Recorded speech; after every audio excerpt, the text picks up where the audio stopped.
여기에 건강은 우리 육적인 건강도 있지만 영적인 건강도 포함되어져 있습니다. 올 한 해 영육 간에 강건하시기를 바랍니다. 2019년은 우리 명성교회로서도 굉장히 중요한 해입니다. 왜냐하면 내년이 무슨 해예요? 우리 명성교회 50주년이 되는 해입니다. 교회 설립 50주년이 되는 해인데 이 2019년도는 그 50주년을 또 준비하는 해이기도 합니다. 50주년을 준비하면서 성도들과 나누고 싶은 이야기도 많이 있겠지만 교회 설립 50주년이니까 뭐에 대한 이야기를 가장 많이 해야 될까요? 교회에 대한 이야기입니다. 교회. 교회. 여러분, 교회. 이 교회를 바로 알고 정확히 알아야 우리 신앙생활에 큰 도움이 됩니다. 교회를 다닌다라고 이야기하면서 교회가 뭐냐라고 물어보면 쉽게 대답하는 사람들이 없습니다. 가끔씩 교회 안에서 성도들이 대화하는 걸 들어보면 그 사람이 중직자든 그냥 평신도든 상관없이 대화하는 이야기를 들어보면 저 양반이 교회를 바로 아는 사람인가 할 정도로 무지한 그런 이야기를 하는 경우를 참 많이 봅니다. 그래서 교회에 대해서 좀 이야기를 하려고 하는데요. 교회에 대해서 잘 모르니까 어떤 결과가 오는가 하면 교회를 몇십 년, 수십 년을 다녀도 신앙이 성장하지 않습니다. 신앙이 성장하지 않아요. 신앙이 성장하지 않으니까 삶의 변화도 없고 믿음도 잘하지 않습니다. 그래서 대화를 해보면 이분이 교회를 30년, 40년 다녔는데도 여전히 초보의 신앙에 머물러 있는 그런 성도들을 보게 된다는 거죠. 그러다 보니까 교회를 오래 다녔어도 교회 오래 다니니까 직분은 높아지는데 그렇게 교회를 다녀도 교회 안 다닌 사람과 별 차이 없이 생활을 한다는 거죠. 단지 교회에 와서 예배 드릴 때는 성도의 모습인데 가정생활, 직장생활을 보면 평신도 교회 안 다닌 사람들과 다를 바가 없다는 것이죠. 내일부터 신년 저녁 기도회가 시작이 되는데요. 교회 신년 저녁 기도회를 준비하면서 어떤 주제를 가지고 함께 말씀을 나눌까 하다가 또 50주년을 준비하는 해이고 해서 교회, 나의 자랑, 나의 사랑이라는 주제로 함께 말씀을 나누려고 합니다. 정말 교회가 나의 자랑이 되고 나의 사랑하는 교회가 되어야겠다 하는 생각을 합니다. 여러분, 교회에 대해서 알려면 교회를 왜 만드셨는지, 교회를 왜 세우셨는지를 알아야 됩니다. 우리가 건물을 건축하려면 제일 먼저 뭐가 나와야 돼요? 설계도가 나와야 돼요. 설계도를 가지고 건축을 하게 됩니다. 그 설계대로 정확하게 건축을 해야 건축 허가가 나오고 그리고 그 건물을 사용할 수 있는 그런 권한이 주어지는 거죠. 교회도 마찬가지입니다. 여러분, 성경에서 교회라는 말을 제일 처음 말씀하신 분이 누구일까요? 우리 예수님이세요. 그리고 그 교회라는 단어가 제일 먼저 나온 책이 어디예요? 마태복음이에요. 마태복음에 교회라는 단어가 나옵니다. 그래서 오늘 본문을 가지고 예수님이 생각하시는 교회, 예수님이 설계하신 교회는 어떤 교회인가를 먼저 생각해 보려고 합니다. 제가 작년 교회 설립 기념주일 때 교회에 대한 이야기를 하면서 교회 용어에 대한 이야기를 했습니다. 복습을 해볼까요? 기억나시나요? 교회를 한자어로는 뭐라 그래요?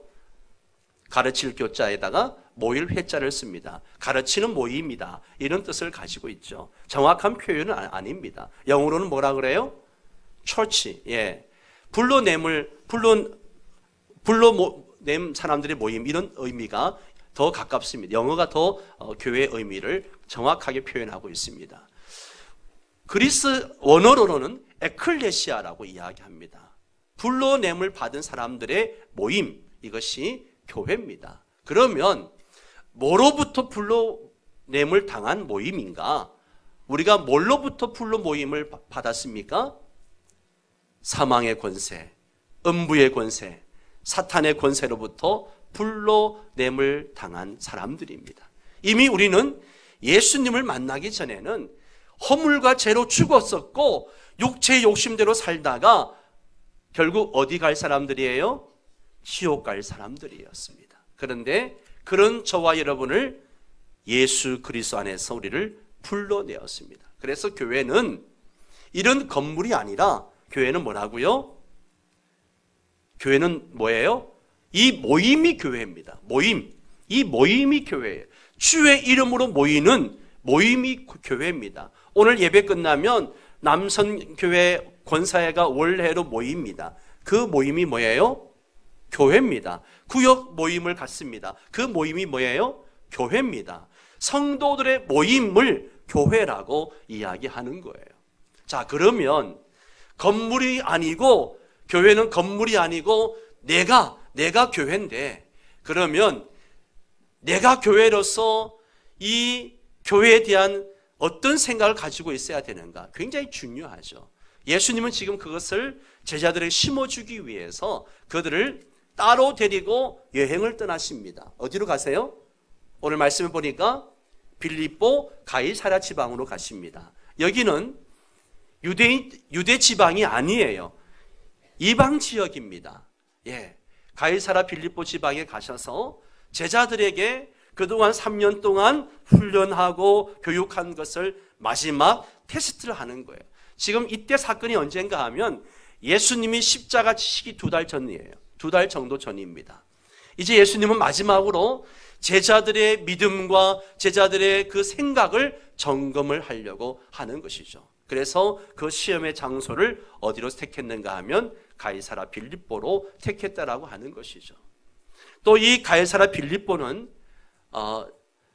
가이사랴의 그 신전이, 로마 황제 가이사랴 신전이 있는 곳입니다. 예.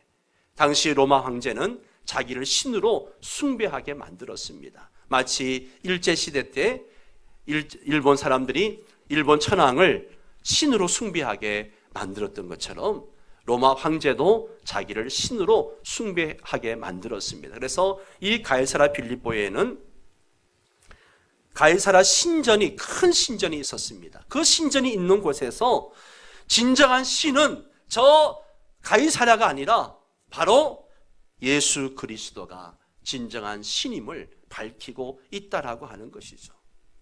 예수님은 이곳에서 2가지 질문을 하십니다. 첫 번째 질문이 뭐예요? 사람들이 나를 누구라고 하느냐?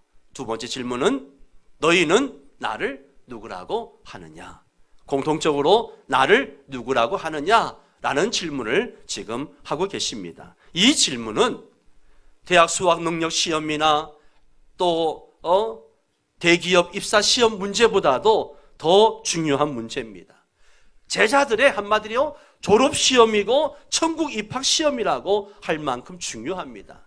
천국이냐 지옥이냐 아니면 구원이냐 심판이냐 결정하는 중요한 문제입니다.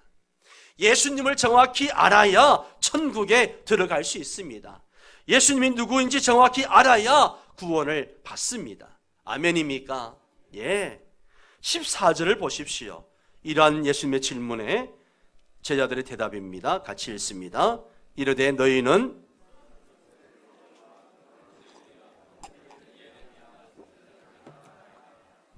제자들은 사람들에게 들었던 이야기를 지금 예수님에게 하고 있습니다. 어떤 사람은 예수님을 세례 요한이라고 합니다. 세례 요한은 헤롯 왕 때 사역했던 사람으로 굉장히 백성들의 인기가 많았죠. 가는 곳마다 사람들이 인산 이례를 이룰 만큼 그렇게 인기가 많았습니다. 가는 곳마다 회개를 외치고 주의 길을 준비하는 사람이었습니다. 그런데 어느 날 예수란 사람이 나타나가지고 막 회개를 외치고 가는 데마다 인기가 있으니까 헤롯은 세례 요한이 다시 살아난 게 아닌가 이런 생각을 하게 되었고 사람들도 그러한 이제 생각들을 가지고 있었던 것이죠. 세례 요한과 닮았다. 그래서 예수님을 세례 요한이다. 그렇게 이야기를 했습니다. 또 어떤 사람은 엘리야라고 이야기합니다. 엘리야가 죽은 자도 살리고 그리고 많은 기적들을 행하니까 예수님께서 그렇게 또 오셔서 죽은 자도 살리고 기적들을 행하니까 예수님도 엘리야가 아닌가 그렇게 이야기합니다. 말라기에 보면 메시아가 오기 전에 엘리야가 다시 온다라고 했는데 바로 지금 저 사람이 그런 엘리야가 아닌가 이야기를 하죠. 그리고 예레미야 선지자, 눈물의 선지자, 이스라엘의 멸망을 바라보고 눈물로 호소하고 사랑으로 사역했던 예레미야 선지자처럼 예수님도 그렇게 사역하니까 저 예수가 예레미야 선지자가 아닌가 이런 이야기들을 하는 것이죠. 어떤 사람은 모세 선지자와 같다, 어떤 사람은 또 사마리아 여자도 선지자와 같다, 니고데모도 선지자다, 소경의 어떤 사람도 눈을 뜨고 난 다음에 예수님을 향해서 선지자라고 이야기를 했습니다. 이렇게 사람들은 예수 그리스도를 볼 때마다 자기들이 느끼는 대로 그렇게 이야기를 합니다. 정확한 이야기가 아니죠. 요즘도 사람들은 자기 관점에서 예수님을 바라봅니다. 요즘도 포스트모더니즘의 영향을 받은 다원주의자는 그저 예수님을 여러 종교들 중에 하나인 기독교를 창시한 분으로 그렇게 이야기하면서 불교나 또 유교나 이슬람교나 길은 다르지만 목적지는 같다 그러면서 똑같이 취급을 하고 있는 것을 보게 됩니다. 심지어요, 동성애자들은 예수님을 동성애자라고 그렇게 이야기를 합니다. 왜요? 요한이 자신을 예수님이 사랑했던 사람이다 라고 고백한 것을 근거로 해가지고 봐라, 저 예수도 남자끼리 사랑하지 않았느냐 그러면서 동성애자로 이야기를 합니다. 전부 다 예수님을 잘못 이해한 사람들이죠. 예수님은 제자들의 말을 다 들으시고 난 다음에 진짜 듣고 싶은 대답이 있어서 질문을 하십니다. 그러면 너희는 나를 누구라고 생각하느냐? 너희들은 나를 누구라고 생각하느냐? 그때 용감한 베드로가 뭐라 그래요?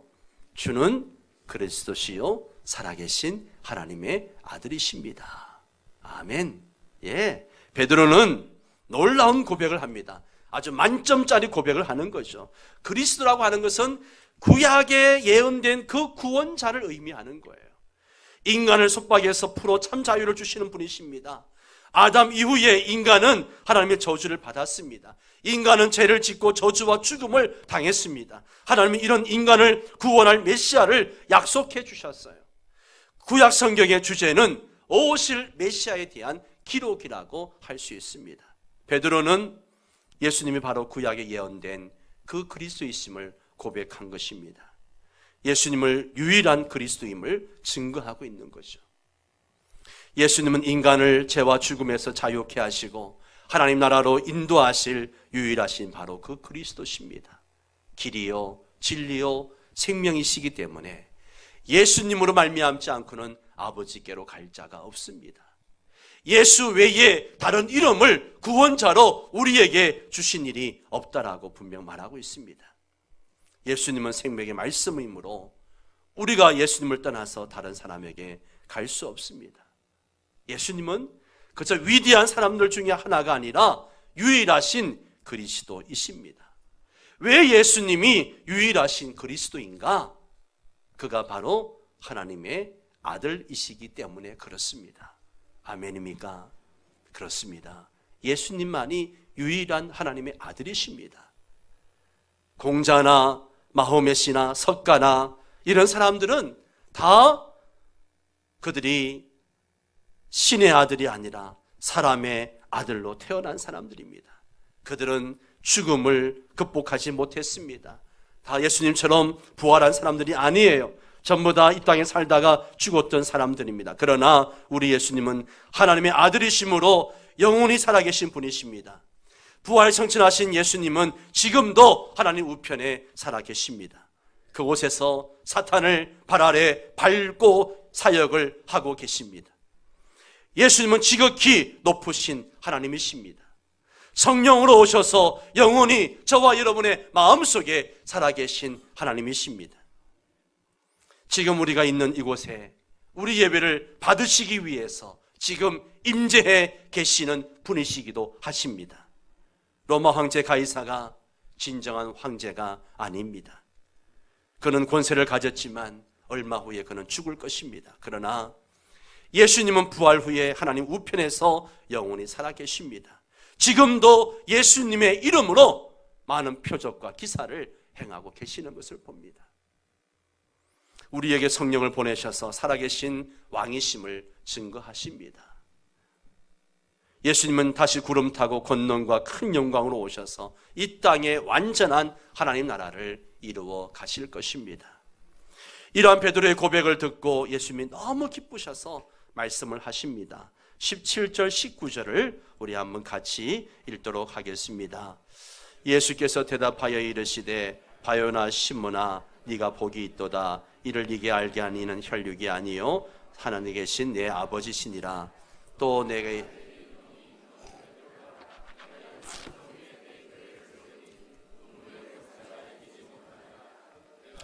열쇠를 내게 주리니 내가 땅에서 무엇이든지 매면 하늘에서 매일 것이요 내가 땅에서 무엇이든지 풀면 하늘에서도 풀리리라. 아멘. 자, 이 말씀 속에 예수님의 교회 설계도가 들어있어요. 예수님의 교회 설계도가 있습니다. 그러면 예수님이 그렇게 꿈꾸었고 예수님이 그렇게 원했던, 정말 목숨 걸고 세우기를 작정했던 교회, 그 교회는 어떤 교회일까요? 어떤 교회일까? 자, 첫 번째는 교회는 바른 신앙 고백 위에 세워진 주님의 교회입니다. 바른 신앙 고백 위에 세워진 교회예요. 예수님은 베드로의 고백을 듣고 말씀하십니다. 네가 복이 있다. 네가 진짜 복이 있다. 이를 알게 하니는 혈육이 아니다. 어떤 사람이 가르쳐서 이성으로 깨달은 지식이 아니고 하늘에 계신 아버지께서 너에게 알려주신 것이다. 그러면서 칭찬을 하셨습니다. 여러분, 교회는 어떤 신앙 고백으로 모이는가, 어떤 신앙 고백으로 모이는가, 이게 굉장히 중요합니다. 왜냐하면 교회는요, 신앙 고백대로 움직이기 때문에 그렇습니다. 교회 공동체가 어떤 신앙 고백을 하느냐에 따라서 거기에 따라서 움직이게 되어져 있습니다. 우리의 신앙 고백은 무엇입니까? 우리가 예배에서 고백하는 사도신경의 한 문장에 보면 하나님, 그리스도, 성령님, 그리고 교회, 그리고 이런 여러 가지 고백들이 담겨져 있습니다. 이 신앙 고백은 너무너무 중요한 것이죠. 사도신경의 신앙 고백을 보십시오. 제일 첫 마디가 뭡니까? 천지를 만드신 하나님 아버지를 내가 믿사오며, 그러면서 고백하기 시작합니다. 그리고 난 다음에 누구에 대한 고백이 나옵니까? 그리스도에 대한 고백이 나오죠. 그 그리스도에 대한 고백 첫 번째가 뭡니까? 그 외아들 우리 주 예수 그리스도를 믿사오니, 그 외아들 우리 주 예수 그리스도를 믿사오니. 두 번째, 이는 성령으로 잉태하사 동정녀 마리아에게 나시고 본디오 빌라도에게 고난을 받으사 십자가에 못 박혀 죽으시고 장사한 지 사흘 만에 죽은 자 가운데서 살아나시며 하늘에 오르사 전능하신 하나님 우편에 앉아 계시다가 저리로서 산자와 죽은 자를 심판하려 오시리라. 할렐루야. 여러분, 이것을 믿으시나요? 이것을 믿으시나요? 이것을 여러분의 신앙으로 고백하고 있습니까? 교회는 분명한 신앙 고백이 있어야 됩니다. 교회는 어떤 신앙을 고백하느냐에 따라서 달라집니다. 예수님이 하나님의 아들이시며 나의 구세주 메시아가 된다는 확실한 고백이 있을 때에 주님이 그 교회의 머리가 되십니다. 그리고 주님의 능력이 그 교회 가운데 나타나게 되는 것입니다. 그런 신앙 고백을 하는 무리들이 모여서 예배할 때에 그곳에 하나님의 임재가 있고 역사가 있고 예배 회복이 있는 것입니다.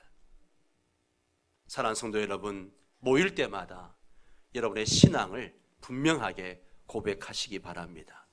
입술의 고백이 아니라 여러분의 중심에서 우러나오는 고백을 하셔야 합니다. 그리고 그 고백대로 하나님을 예배하고 또 그 고백대로 살아가시기를 바랍니다. 두 번째는 교회는 예수님이 직접 세우신 주님의 교회입니다. 주님이 직접 세우셨습니다. 18절 말씀을 같이 읽겠습니다. 또 내게 이르시되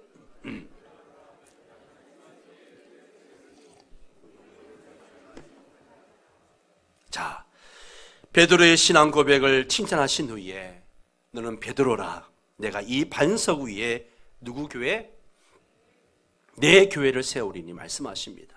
베드로는 반석이란 뜻이죠. 베드로, 반석은 같은 의미, 같은 어원을 가지고 있습니다. 그런데 이 헬라어 원어를 보면 그 같은 단어지만 남성 명사, 여성 명사가 그렇게 분명히 나눠져 있습니다. 주님은 교회를 반석 위에 세우실 것인데 그 반석은 뭐냐? 사람이 아니라는 거예요. 사람이 아니고 베드로의 신앙 고백, 주는 그리스도시요 살아계신 하나님의 아들이십니다. 그 신앙 고백 위에 뭘 세우신다고요? 내 교회. 누구의 교회?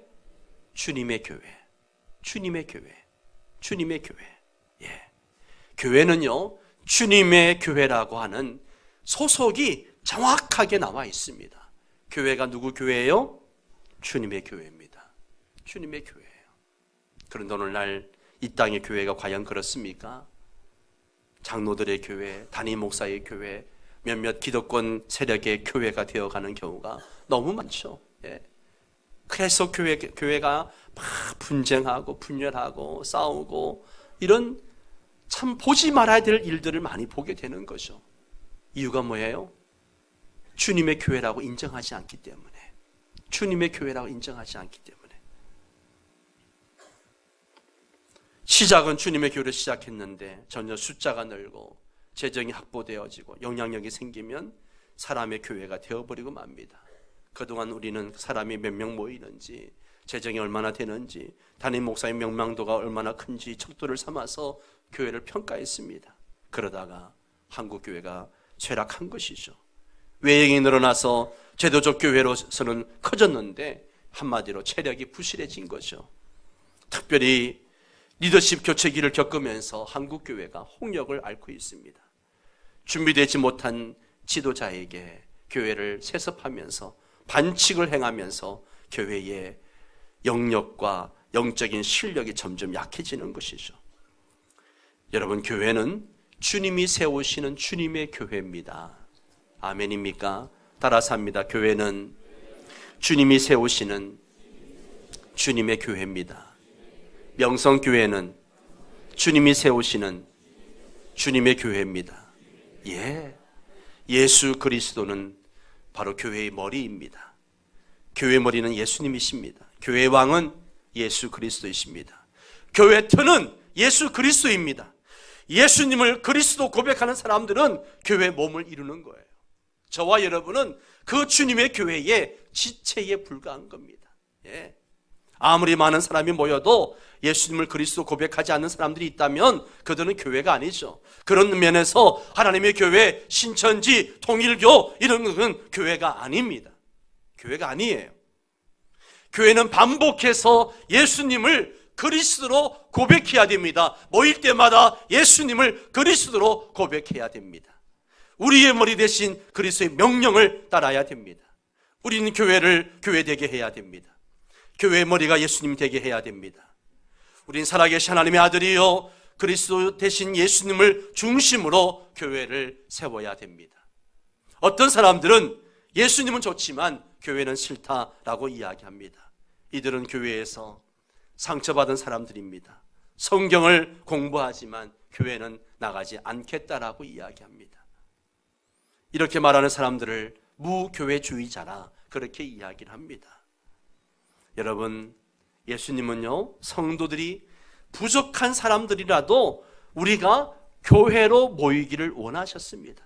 여러분, 예수님이 만드신 초대교회를 보십시오. 초대교회가 모두가 완벽한 사람들이 모여 있었습니까? 아닙니다. 다 부족한 사람들이 있지만 그들이 함께 모여서 교회를 이루기를 원하셨습니다.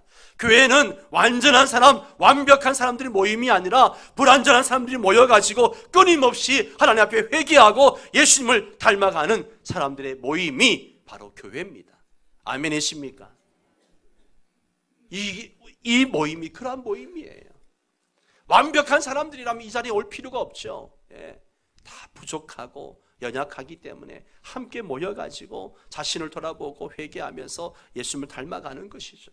베드로를 보십시오. 이런 신앙 고백을 멋지게 신앙 고백한 베드로를 보십시오. 그가 완벽한 사람이었습니까? 부족한 사람이었습니다. 예수님을 모른다고 3번씩이나 부인하고 또 부활하신 예수님을 그가 보고 난 다음에서도 어떻게 합니까? 제 아들을 선동해가지고 고기 잡으러 가야겠다라고 말하는 사람들이었습니다.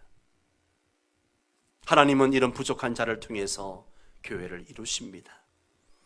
교회는 부족한 사람들이 모임이라 많은 사람들이 교회를 보면서 실망하기도 합니다. 그래도 우리는 교회로 모여야 합니다. 모여야 돼요.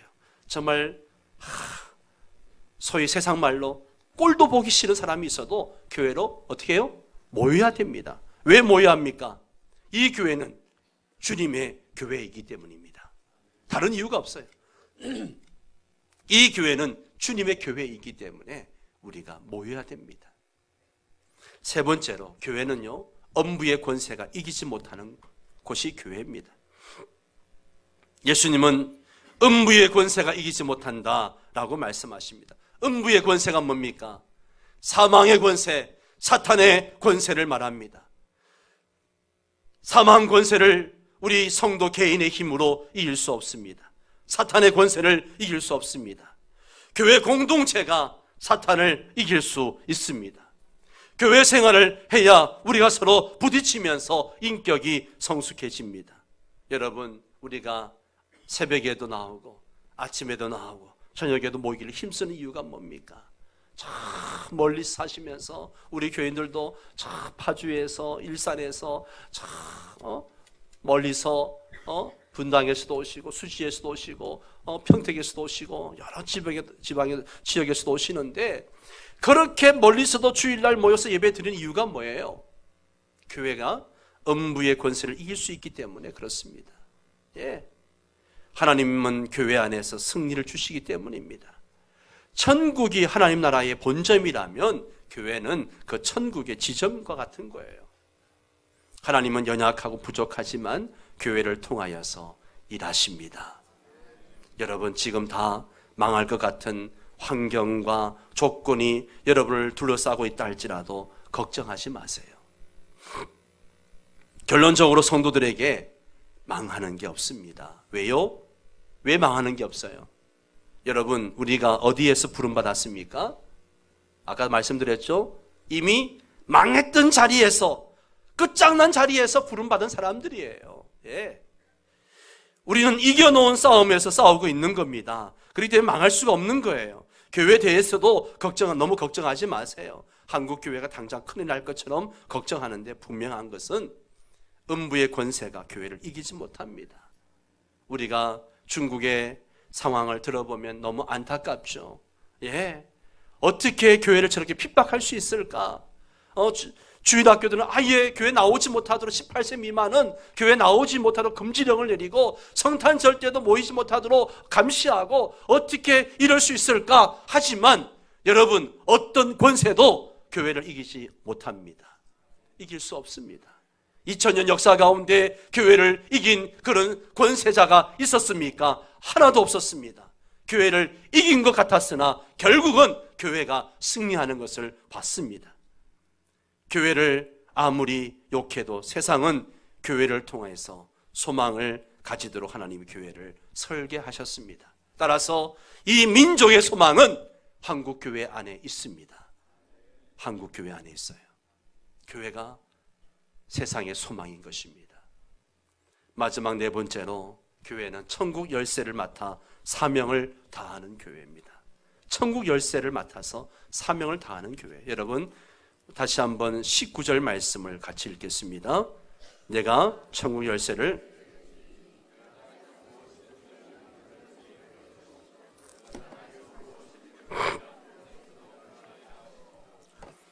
음부의 권세가 이기지 못하는 교회에다가 우리 주님께서 무엇을 맡겼습니까?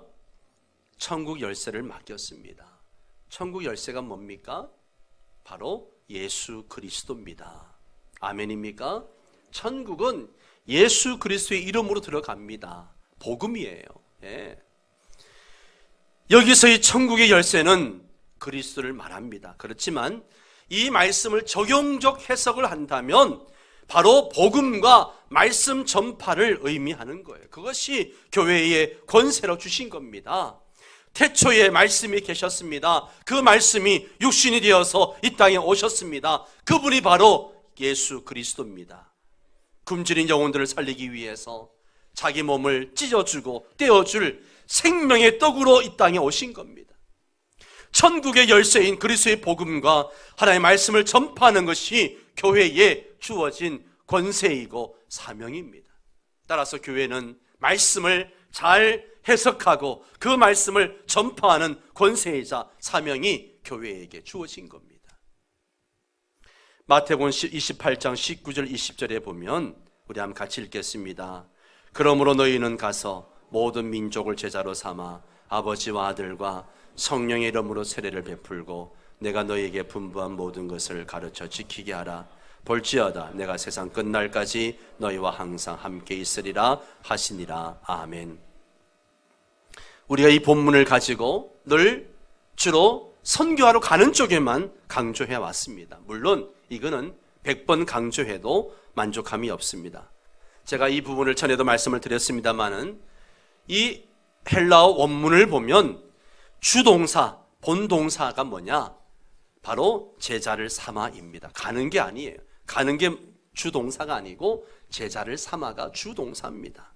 그러면 가서 세례를 주고 가르쳐 지키게 하는 것은 분사가 되는 거죠. 왜 가느냐? 왜 가요? 제자를 삼기 위해서. 왜 세례를 줍니까? 제자 삼기 위해서. 왜 가르쳐 지키게 합니까? 제자 삼기 위해서. 그래서 선교의 마무리는 그 지역의 영혼들을 제자로 삼는 겁니다. 아멘입니까? 그 사명이 어디에 주어졌다고요? 교회에 주어졌습니다. 교회에 주어졌습니다. 주님 오시는 그날까지 우리가 완성해야 될 사명입니다. 이제 말씀을 맺겠습니다. 하나님의 교회, 주님의 교회 설계도를 보면 4가지가 있습니다. 뭡니까? 첫 번째, 뭐예요? 바른 신앙을 고백하는 교회. 교회가 어떤 신앙을 고백하느냐, 이게 너무너무 중요합니다. 예, 어떤 신앙을 고백하느냐, 바른 신앙을 고백하는 교회. 두 번째는 뭡니까? 예수님이 직접 세우시는 주님의 교회입니다. 이 교회는 주님의 교회예요. 항상 잊지 말아야 돼요. 예, 목사의 교회도 아니고 장로님의 교회도 아니고 이 교회를 개척하신 분의 교회도 아니고 이 교회를 수십 년 다니는 분들의 교회가 아니고요. 교회는 누구의 교회예요? 주님의 교회입니다. 세 번째, 교회는 뭐예요? 음부의 권세가 이기지 못하는 교회입니다. 때문에 두려워할 필요가 없어요. 안티 세력을 두려워할 필요가 없습니다. 예. 네 번째는 뭐예요? 천국 열쇠를 맡아서 사명을 다하는 교회.